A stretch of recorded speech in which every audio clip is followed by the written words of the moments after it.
দশম শ্ৰেণীৰ মৰমৰ ছাত্ৰী ছাত্ৰীসকল, লকডাউনৰ পৰিপ্ৰেক্ষিতত সমাজ বিজ্ঞানৰ অৰ্থনৈতিক উন্নয়ন পাঠটিৰ কিছু বুজিবলগীয়া, জানিবলগীয়া আৰু পৰীক্ষাৰ বাবেও সম্ভাৱ্য কিছু বিষয়ত আলোকপাত কৰি এটা ভিডিঅ' আগবঢ়াবলৈ ওলাইছোঁ। আশা কৰোঁ তোমালোক উপকৃত হ'বা। পাঠটি হৈছে অৰ্থনৈতিক উন্নয়ন। এতিয়া অৰ্থনৈতিক উন্নয়ন পাঠটোৰ প্ৰথম বস্তুটোৱে হৈছে অৰ্থনৈতিক বিকাশ আৰু অৰ্থনৈতিক উন্নয়ন। এই দুটা একে নেকি? নহয়। পাৰ্থক্য কি আছে? চোৱা, প্ৰথম পাৰ্থক্যটো হৈছে অৰ্থনৈতিক বিকাশ হ'ল দেশ এখনৰ জাতীয় আৰু জনমূৰি আয় বৃদ্ধি। আনহাতে অৰ্থনৈতিক উন্নয়নে জাতীয় আৰু জনমূৰি আয় বৃদ্ধিৰ লগতে আয়ৰ সমবিতৰণ বুজায়। ২ নম্বৰ পাৰ্থক্যটো হৈছে অৰ্থনৈতিক বিকাশৰ অৰ্থ সীমিত, আনহাতে অৰ্থনৈতিক উন্নয়নৰ অৰ্থ বহল। ৩ নম্বৰ পাৰ্থক্যটো হৈছে অৰ্থনৈতিক বিকাশ হ'লেই অৰ্থনৈতিক উন্নয়ন হোৱা বুলি ক'ব নোৱাৰি, আনহাতে অৰ্থনৈতিক উন্নয়ন হ'ব লাগিলে অৰ্থনৈতিক বিকাশ হ'ব লাগিব, অৰ্থাৎ অৰ্থনৈতিক বিকাশ অৰ্থনৈতিক উন্নয়নৰ পূৰ্ব চৰ্ত। এতিয়া তোমালোকক ইয়াতে জাতীয় আয় আৰু জনমূৰি আয় বুলি কোৱা হৈছে। এতিয়া জাতীয় আয় আৰু জনমূৰি আয়নো কি? জাতীয় আয় হৈছে এটা বিত্তীয় বছৰত দেশ এখনত উৎপাদিত সা সামগ্ৰীৰ মুদ্ৰা মূল্য। আনহাতে জনমূৰি আয়টো হৈছে দেশৰ জাতীয় আয়টোক মুঠ জনসংখ্যাৰে ভাগ কৰিলে আমি যিটো পাম সেইটোৱেই হৈছে জনমূৰি আয়। অৰ্থাৎ জনমূৰি আয় হৈছে প্ৰতিজন ব্যক্তিৰ, অৰ্থাৎ গাই প্ৰতি একোজন ব্যক্তিৰ আয়। এতিয়া এটা প্ৰশ্ন হয় যে অৰ্থনৈতিক বিকাশ হ'লেই অৰ্থনৈতিক উন্নয়ন হোৱা বুলি ক'ব নোৱাৰি। কিহৰ কাৰণে? চোৱা, ১ নম্বৰ কাৰণটো হৈছে যেতিয়া বৰ্ধিত জনমূৰি আয়ৰ বৃহৎ অংশ মুঠ জনসংখ্যাৰ নগণ্য সংখ্যকৰ হাতত কেন্দ্ৰীভূত হয়, তেতিয়া জাতীয় বা জনমূৰি আয় বৃদ্ধি হ'লেও অৰ্থনৈতিক উন্নয়ন নহয়। ২ নম্বৰ হৈছে জাতীয় উৎপাদন বৃদ্ধি যদি বিলাসৰ সামগ্ৰী, নিচাযুক্ত সামগ্ৰীৰ পৰিমাণ বৃদ্ধিৰ ফলত হয়, অথচ নিত্য ব্যৱহাৰ্য সামগ্ৰী বৃদ্ধি হোৱা নাই, তেতিয়াও অৰ্থনৈতিক উন্নয়ন নহয়। ৩য় কাৰণটো হৈছে উৎপাদন বৃদ্ধিৰ লগে লগে প্ৰাকৃতিক সম্পদৰ যধে মধে ব্যৱহাৰ হৈ প্ৰাকৃতিক পৰিৱেশ দূষিত হ'লেও অৰ্থনৈতিক উন্নয়ন নহয়।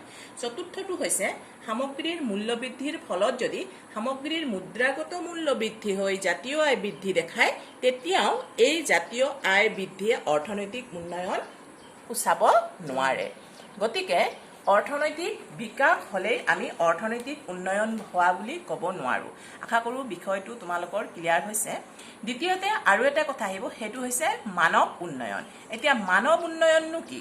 মানৱ উন্নয়ন হৈছে দেশ এখনৰ জনসাধাৰণৰ স্বাস্থ্য, শিক্ষা, জীৱন ধাৰাৰ মানদণ্ড, আৰ্থ সামাজিক ৰাজনৈতিক পৰিৱেশ আদিৰ উন্নয়নক মানৱ উন্নয়ন বুলি কোৱা হয়। মানৱ উন্নয়নৰ কেইটামান সূচক আছে, সেইকেইটা কি কি? এটা হৈছে প্ৰত্যাশিত আয়ুস, এটা হৈছে শিক্ষা, এটা হৈছে জীৱন যাত্ৰাৰ মানদণ্ড।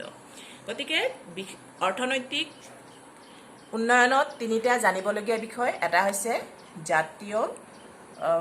এটা হৈছে অৰ্থনৈতিক বিকাশ, অৰ্থনৈতিক উন্নয়ন আৰু মানৱ উন্নয়ন। এইটো তোমালোকে নিশ্চয় বুজি পালা। এতিয়া তাৰ আৰু আন এটা বেলেগ বিষয়লৈ আমি আহিম, সেইটো হৈছে অৰ্থনৈতিক পৰিকল্পনা। অৰ্থনৈতিক পৰিকল্পনা কি? নিৰ্ধাৰিত এছোৱা সময়ৰ ভিতৰত আমাৰ দেশত সাধাৰণতে 5 বছৰ কেতবোৰ সুনিৰ্দিষ্ট লক্ষ্যত উপনীত হোৱাৰ উদ্দেশ্যে এক কেন্দ্ৰীয় কৰ্তৃপক্ষৰ দ্বাৰা দেশৰ অৰ্থনীতিৰ নিয়ন্ত্ৰণ আৰু দিগদৰ্শনেই হ'ল অৰ্থনৈতিক পৰিকল্পনা।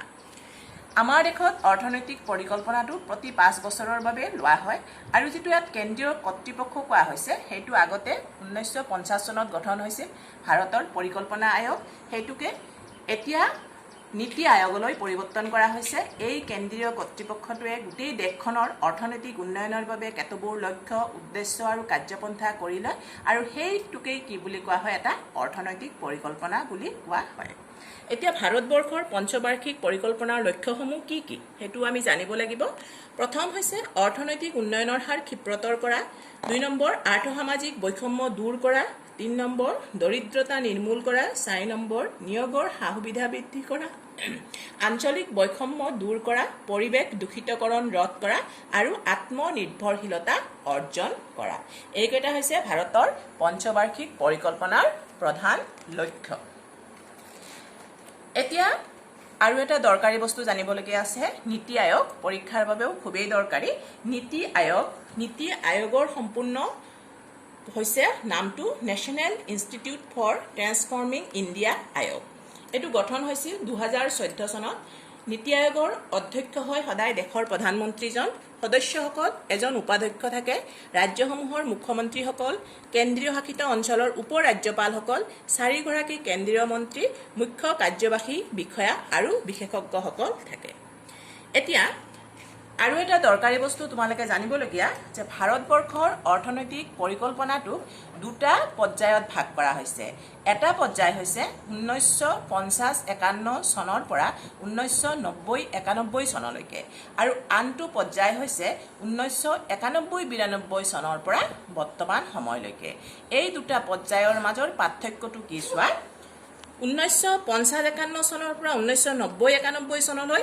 আৰু এটা হৈছে 1991-92 চনৰ পৰা বৰ্তমানলৈ 1950-51 চনৰ পৰা 1990-91 চনলৈ কি আছিল এই সময়ছোৱাত ভাৰতীয় অৰ্থনীতিত ৰাজহুৱা খণ্ডই মুখ্য ভূমিকা পালন কৰিছিল ব্যক্তিগত খণ্ডৰ ভূমিকা আছিল গৌণ আনহাতে 1991-92 চনৰ পৰা বৰ্তমানলৈ এই সময়ছোৱাত ৰাজহুৱা খণ্ডৰ ঠাইত ব্যক্তিগত খণ্ডৰ গুৰুত্ব বাঢ়িল আৰু অৰ্থনীতিৰ উদাৰীকৰণ ব্যক্তিগতকৰণ আৰু গোলকীকৰণ বা বিশ্বায়ন হ'ল এতিয়া ইয়াত আমি পালো উদাৰীকৰণ ব্যক্তিগতকৰণ আৰু গোলকীকৰণ এই উদাৰীকৰণ ব্যক্তিগতকৰণ আৰু গোলকীকৰণনো কি বস্তু চোৱা উদাৰীকৰণ হৈছে দেশৰ আৰ্থিক ব্যৱস্থাৰ ওপৰত ৰাষ্ট্ৰৰ নিয়ন্ত্ৰণৰ শিথিলকৰণ আগতে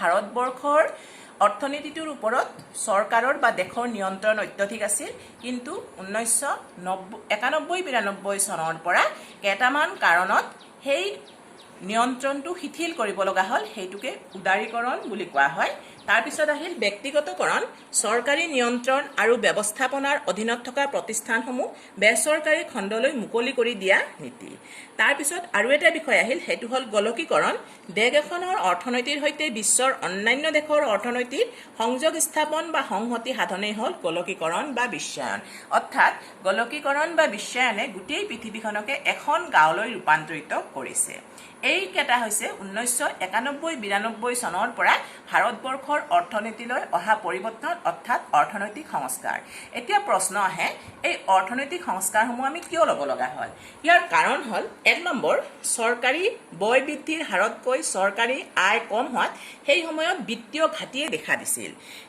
এটো 1990-91 চনত দ্বিতীয়তে সীমিত উৎপাদনৰ ফলত দেশত প্ৰভূত পৰিমাণে মুদ্ৰাস্ফীতি হৈছিল আৰু 3 নম্বৰ কাৰণটো আছিল ভাৰতৰ বৈদেশিক বাণিজ্যৰ ক্ষেত্ৰত বাণিজ্যিক ঘাটিৰ সৃষ্টি হৈছিল এই তিনিটা কাৰণত ভাৰতবৰ্ষত চৰকাৰে সেই সময়ত 91-92 চনত অৰ্থনৈতিক সংস্কাৰৰ কাৰ্যসূচীসমূহ ল'ব লগা হৈছিল আৰু ভাৰতবৰ্ষত উদাৰীকৰণ ব্যক্তিগতকৰণ আৰু গোলকীকৰণ হৈছিল এতিয়া প্ৰশ্ন হয় এই উদাৰীকৰণ ব্যক্তিগতকৰণ আৰু গোলকীকৰণৰ সুফলনো কি আৰু কুফল কি প্ৰথমতে আমি সুফলখিনি চাই লওঁ এক নম্বৰ অৰ্থনৈতিক উন্নয়নৰ হাৰ বৃদ্ধি হৈছে 2 নম্বৰ পাইকাৰী মূল্যসূচী পূৰ্বৰ তুলনাত হ্ৰাস হৈছে 3 নম্বৰ ভাৰতীয় ৰিজাৰ্ভ বেংকত জমা হোৱা বৈদেশিক বিনিময়যোগ্য মুদ্ৰাৰ পৰিমাণ বৃদ্ধি হৈছে ইয়াৰ পিছত আহিব অৰ্থনৈতিক কুফলসমূহ এই অৰ্থনৈতিক সংস্কাৰৰ কুফলসমূহনো কি হৈছে এইখিনিও চাই লোৱা এক নম্বৰ প্ৰতিযোগিতাৰ প্ৰসাৰ আৰু তীব্ৰতা বৃদ্ধি কৰিছে 2 নম্বৰ পণ্যৰ প্ৰতি অৰ্থাৎ বস্তুৰ প্ৰতি